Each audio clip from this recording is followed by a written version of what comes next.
Hello, this is Patient X Files, where the rare becomes real. He cried blood every night. I never told anyone this story. Not my wife, not my closest friends, not even my therapist. But tonight I'm breaking my silence because somewhere out there someone might be living the same nightmare I lived for 3 years. And they need to know they're not alone. My name doesn't matter. What matters is what happened to me when I was 26 years old. What matters is the blood. It started on a Tuesday. I remember because Tuesdays were always my favorite day of the week. No particular reason, just a quirk I had since childhood. But after that Tuesday in March, I would never look at them the same way again. I was living in a small apartment downtown, working as a graphic designer for a local advertising agency. Life was ordinary, beautifully, blissfully ordinary. I had my routines, my little pleasures, my weekend plans. I thought I knew what stress looked like. I thought I understood pain. I was wrong. That Tuesday evening I came home exhausted. We'd been working on a major campaign for weeks, pulling late nights, surviving on coffee and ambition. My eyes burned from staring at screens all day. Nothing unusual there. Every designer knows that feeling. I made myself dinner, watched some Netflix, and went to bed around 11. Standard Tuesday night routine. I fell asleep thinking about the presentation we had the next morning, running through design concepts in my head. Then I woke up screaming. Not because of a nightmare, not because of pain. I woke up screaming because my pillow was soaked in blood and I had no idea where it was coming from. Panic does strange things to your mind. For a split second, I thought someone had broken into my apartment and attacked me while I slept. I touched my face, my head, searching for wounds. Nothing. No cuts, no injuries, no explanation for the crimson stain spreading across my white pillowcase. That's when I noticed my cheeks were wet. I stumbled to the bathroom, flicked on the harsh fluorescent light, and looked in the mirror.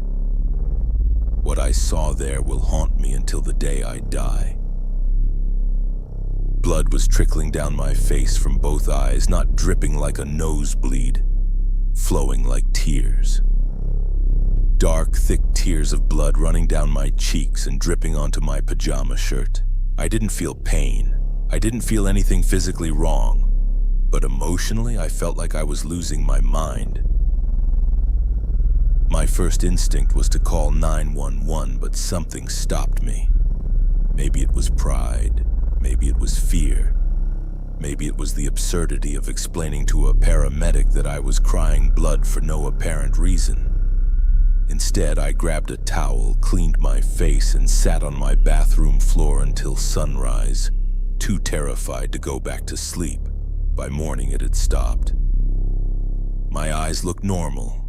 No redness, no irritation, no sign that anything unusual had happened. I almost convinced myself it had been a dream. Almost. But the pillowcase was still stained with blood.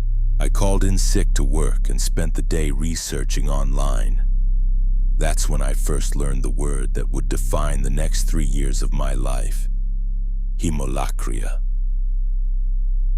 Hemolacria, the medical term for bloody tears. According to everything I read, it was incredibly rare. Some articles claimed it affected less than 1 in a million people. Others suggested the numbers were higher because most cases went unreported. People were too embarrassed, too frightened, or too disbelieved to seek help.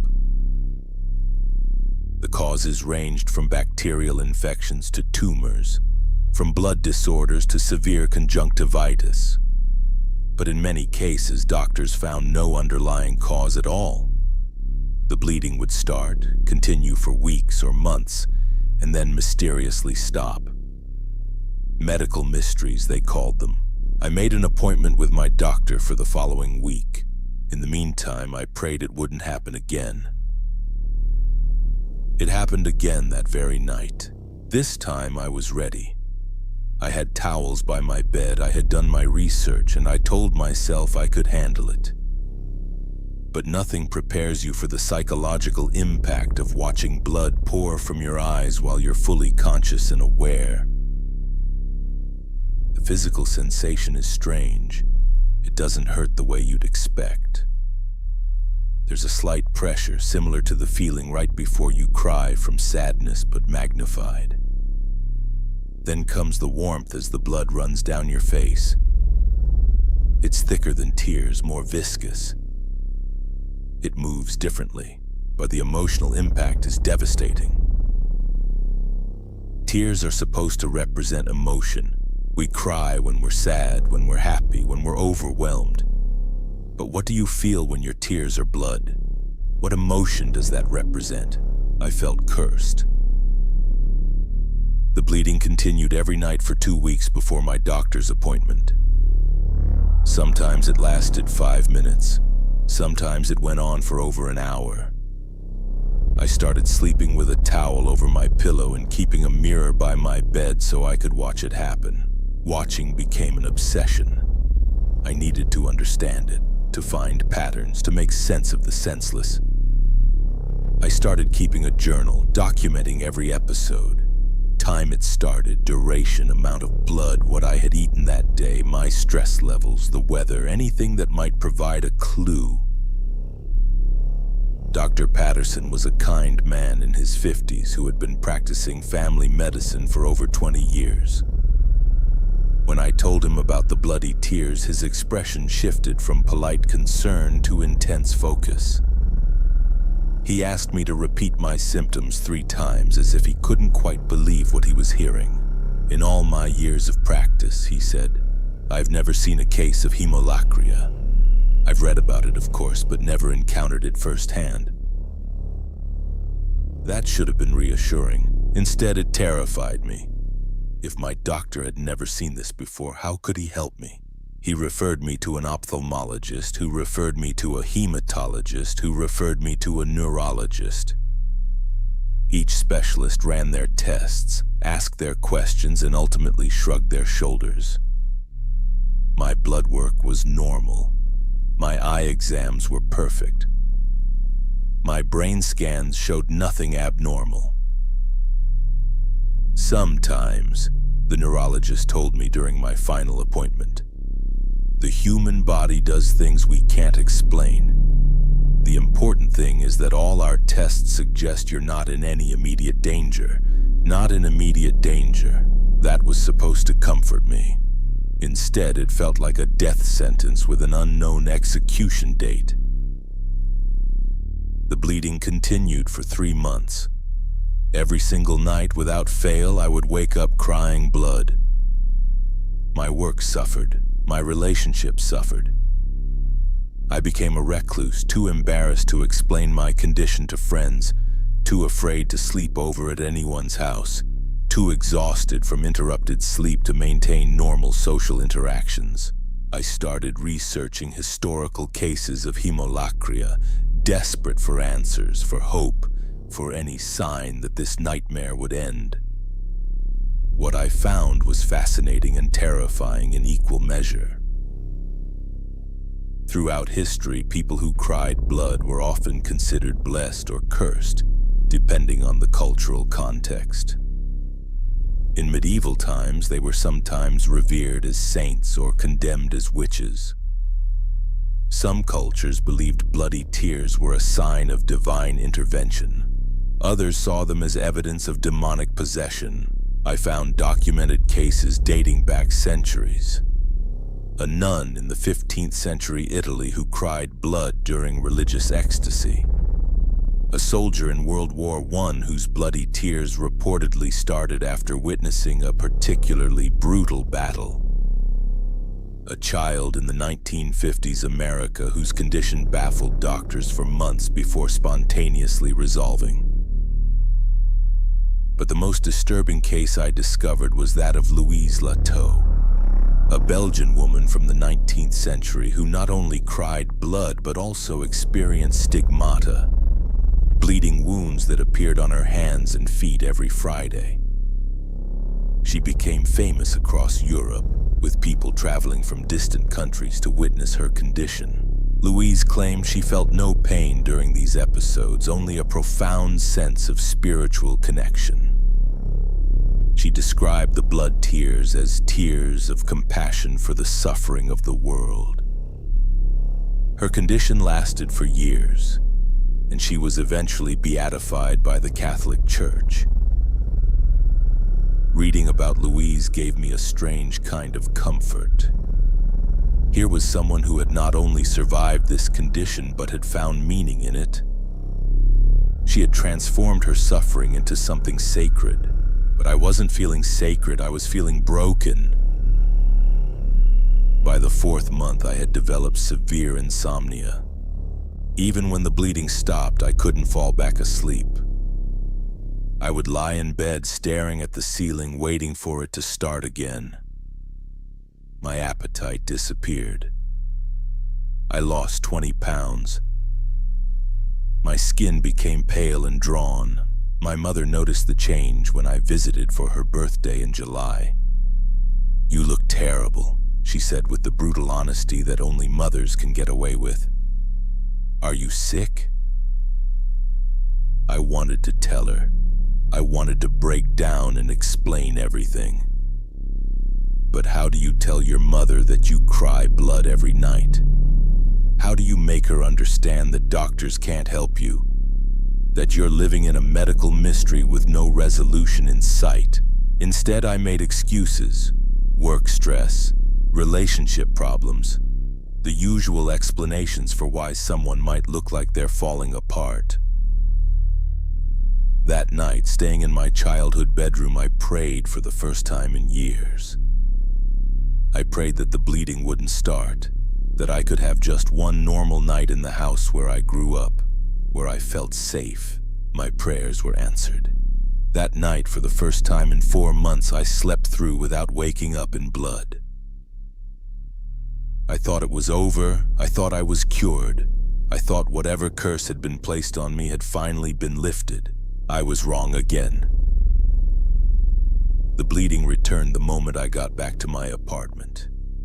It was as if my childhood home had provided some kind of protection, some shield against whatever was happening to me. But in my own space, in my adult life, the condition returned with a vengeance. That's when I started to notice the pattern.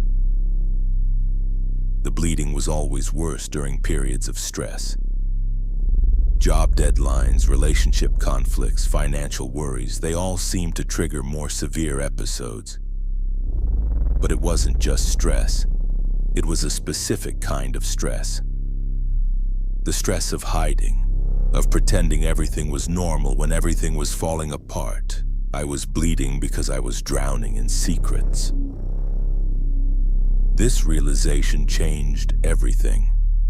I started paying attention not just to when the bleeding occurred, but to what I was feeling emotionally when it happened.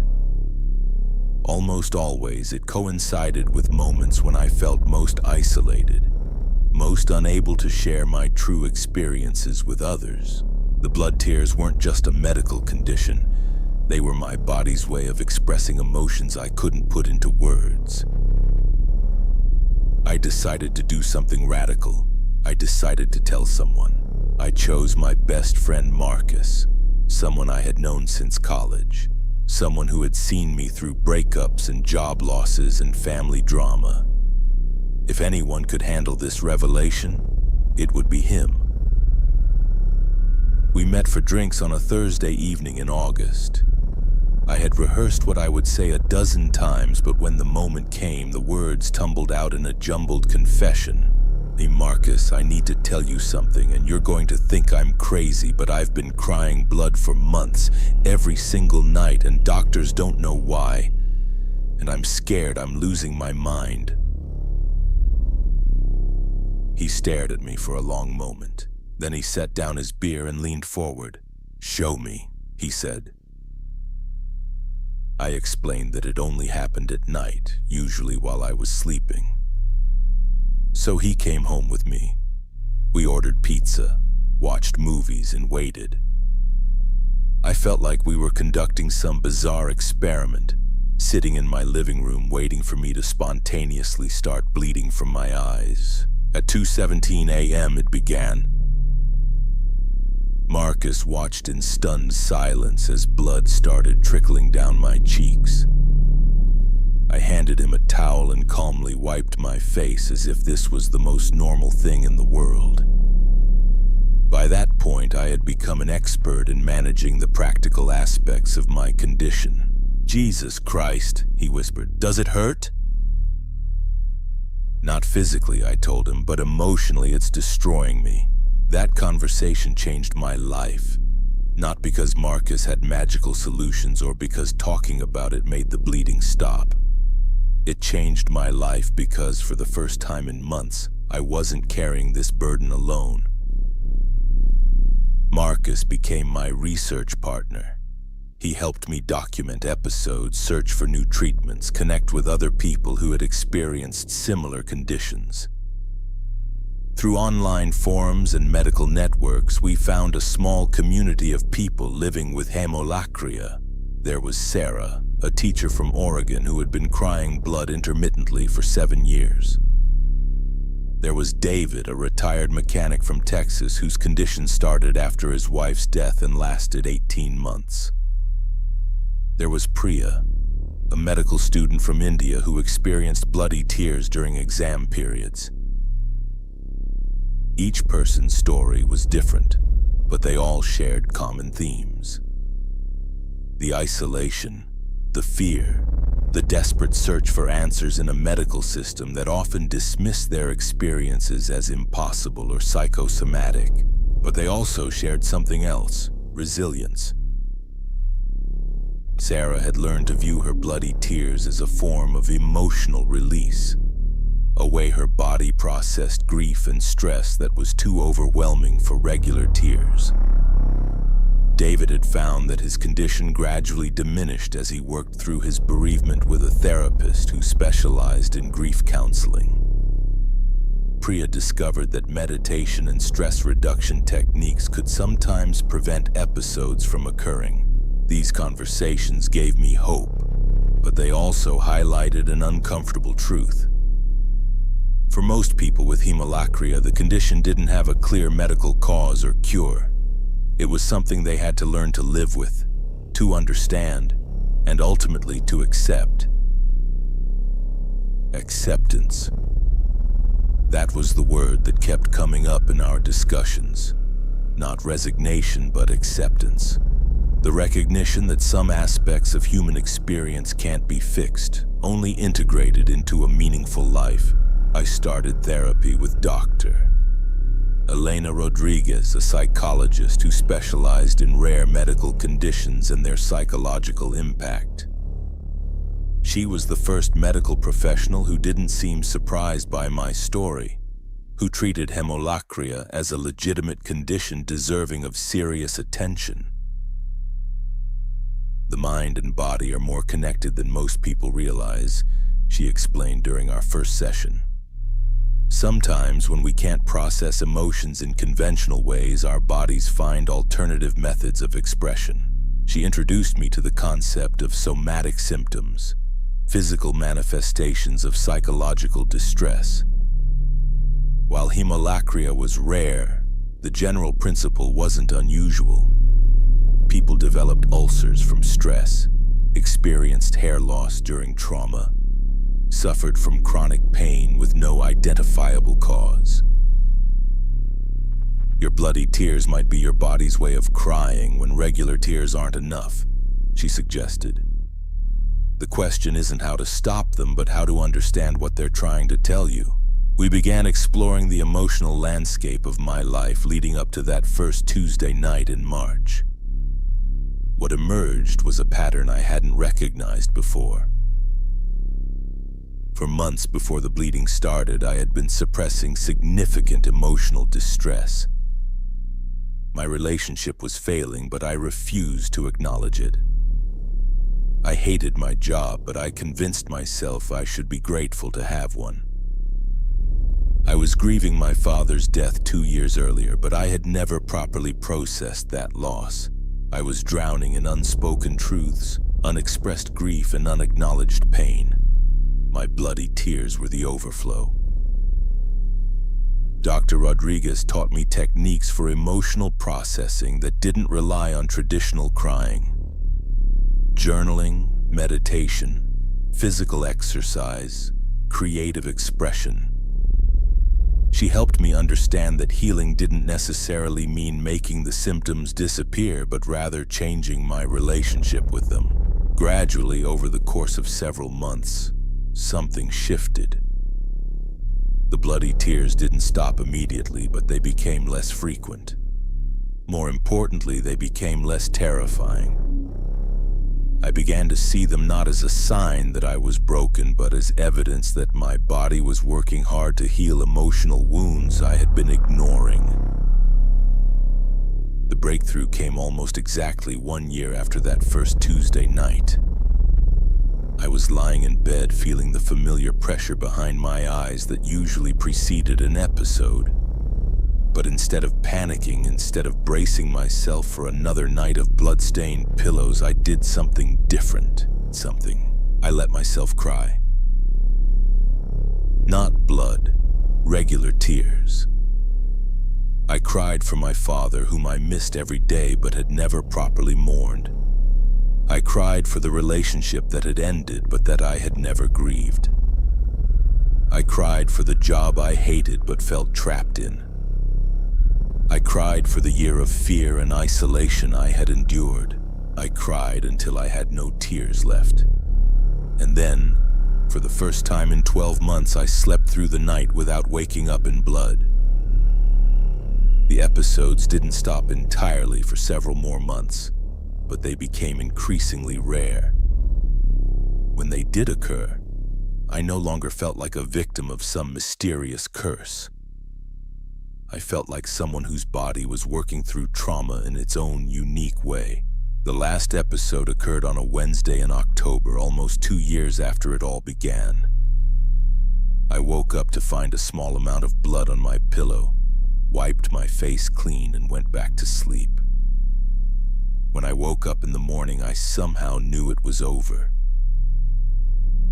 That was 3 years ago. I haven't cried blood since. I've learned things about myself during those 3 years that I never would have discovered otherwise. I've learned that the human body is capable of extraordinary things when it's trying to heal. I've learned that medical mysteries don't always need medical solutions. Sometimes they need human solutions. I've learned that sharing our strangest, most frightening experiences can be the first step toward healing. I've learned that communities of people with rare conditions can provide support that traditional medical care sometimes can't offer. Most importantly, I've learned that there's a difference between being cured and being healed. I was never cured of hemolacria in the traditional sense. No doctor prescribed a medication that made it go away. No surgery fixed whatever was wrong. But I was healed through understanding, acceptance, and connection with others who had walked similar paths. I still keep in touch with Sarah, David, and Priya from our online support group. Sarah's bloody tears stopped completely after she changed careers and moved closer to her family. David remarried last year and reports that he hasn't had an episode in over 2 years. Priya finished medical school and is now studying to become an ophthalmologist, hoping to help other people with rare eye conditions. We've all moved on with our lives, but we remain connected by the shared experience of having lived through something that most people can't imagine. There's a bond in that kind of understanding that doesn't exist in normal friendships. I think about Louise Lateau sometimes. The Belgian woman from the 19th century who cried blood and found spiritual meaning in her condition. I understand now what she might have experienced. There's something profound about having your body express emotions in ways that transcend ordinary human experience. I don't romanticize what I went through. It was terrifying, isolating, and physically exhausting.